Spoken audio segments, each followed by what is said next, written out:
Hey guys, welcome to the Field of 68 YouTube channel. If you like what you see here, hit that subscribe button and you'll get more college basketball content just like this.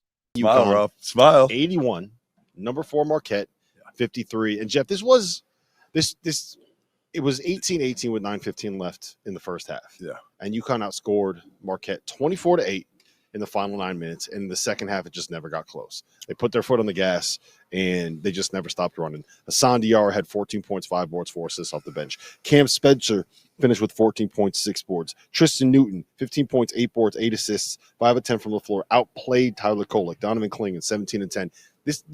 There isn't one guy on this team that you could point to that took over to win the game for them. This was UConn at their absolute best. Well, yeah, it was an ass whooping. And as you said, that's the beauty of this UConn team.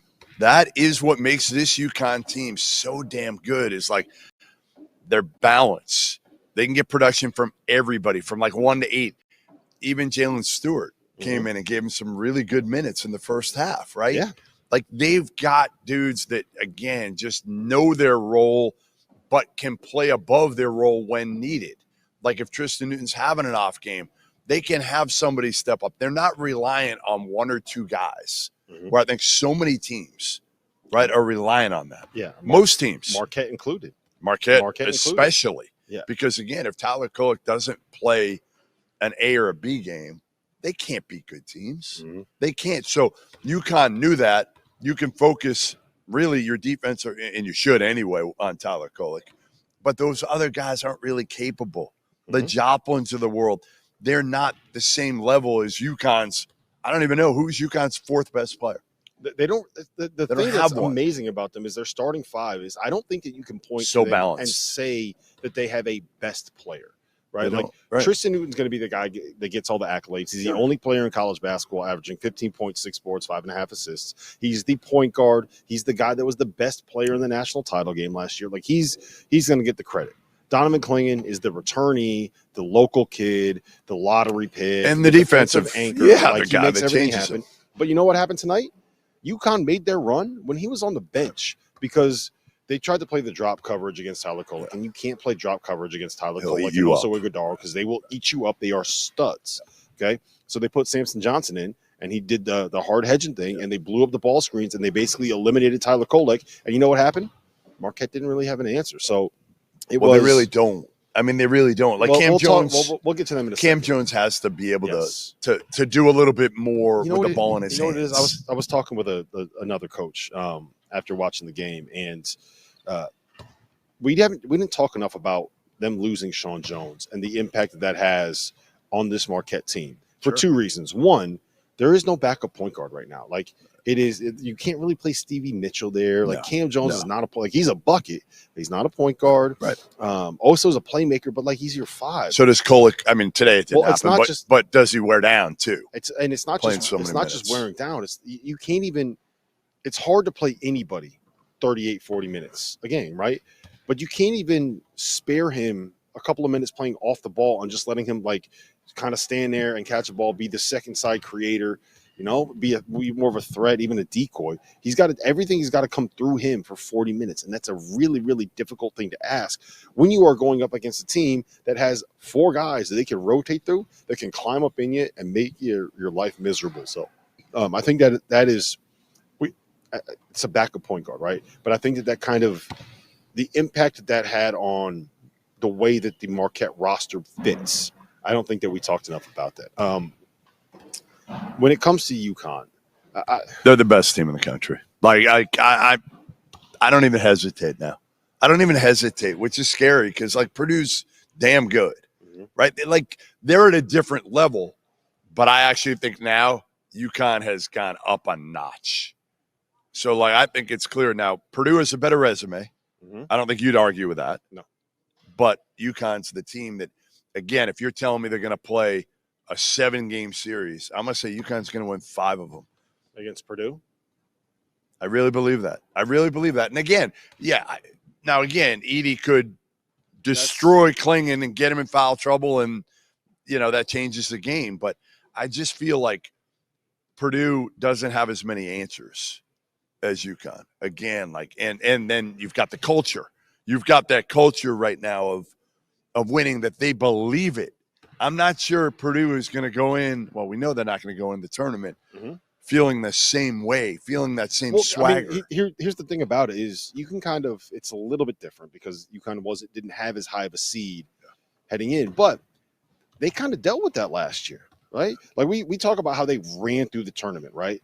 What people forget is in the first game, coming off of 2 straight years where they lost in the first game of the tournament, as it was an upset, where UConn fans were getting to the point where, like, I don't know if this dude Hurley can go out and win big games, right? There were lots of questions. Like we kind of joke about it and say he would have been on the hot seat if he lost. Like, no, it would like he might have been. It would legitimately if they lost to Iona and Rick Pitino in the first round this year. Do you know what happened? If they lost in the first round game against Rick Pitino, who was winning at halftime? Were they winning? Iona was up at halftime. Were they up? And then in like the first 3 minutes of the second half, Jordan Hawkins rips off like 4 straight and they threes. Blew them out. And they go up 12 and they were like, oh, wait, you know what? We're fucking awesome. Let's just go be awesome for the next 11 halves of basketball. And then they rolled through everybody. But there was that stress at the start. And that is what Purdue is going to end up dealing with if they get in the tournament. And UConn's not. Like, it's almost – there's a level of pressure that comes with being the national champion, right? But there's also something freeing about saying, like, hey, man, we already did this. Like, we did this. We know we can do this. We know we can do this. We've been through it. And I feel like Cam Spencer wasn't on that team, but he's got that swagger that it's like he was on that team. He's right? out of his mind. I mean, he talks a lot of shit, but he backs it up. There's never been a player that fit more perfectly in a program than Cam Spencer or with a coach with Dan Hurley at UConn. Because like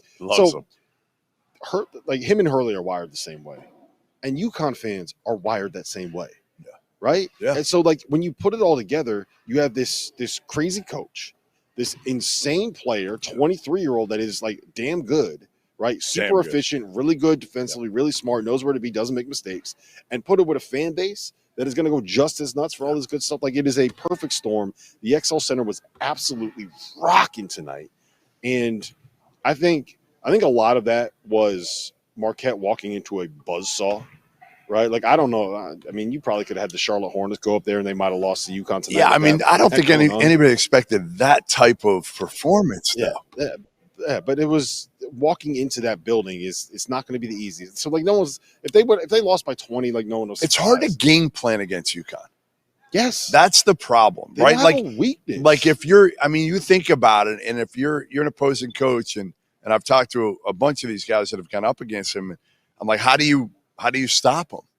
And they literally are like, I don't know, because you can't say, hey, we got to take this away or we got to take that away.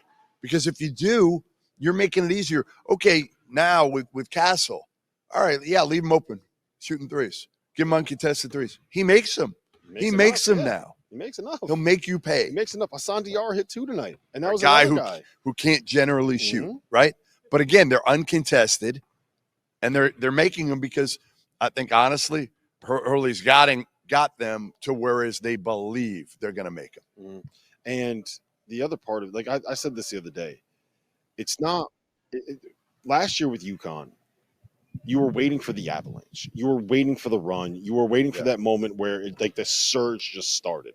And we kind of saw it tonight with this UConn team where they went on that 24-8 push at the end of the half, right? Like that's what last year's UConn did. You would be there, and then boom, all of a sudden you're down 16. You're like, what the hell just happened?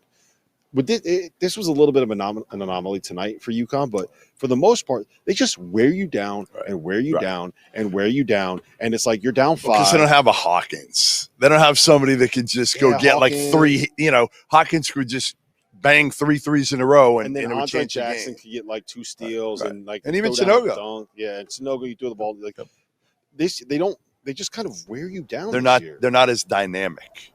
This year, it's like they're just solid in every phase. Yeah, like the comparison that I made was it's like a boulder rolling downhill. It's like trying to stop a boulder from rolling downhill versus an avalanche coming at you. Well, their ceiling isn't as high as last year, right? You would agree with that. Their ceiling isn't as high, but they're consistently really good. Yeah, I think I would tend to agree. And I think that also makes them a little bit more dangerous because I don't know. Well, nobody else has that. That's what I would say. Their consistency. This is like arguing, like, what do you like more, vanilla ice cream or mint chocolate chip ice cream? No, I mean, listen, ice cream? Like, it's just awesome. amazing. It's amazing how quickly Dan Dan Hurley has flipped this program. Thank you for watching the Field of 68. If you've enjoyed what you've seen here, hit that like button, share this link with your friends, or check out the description for some other places that you can consume Field of 68 content.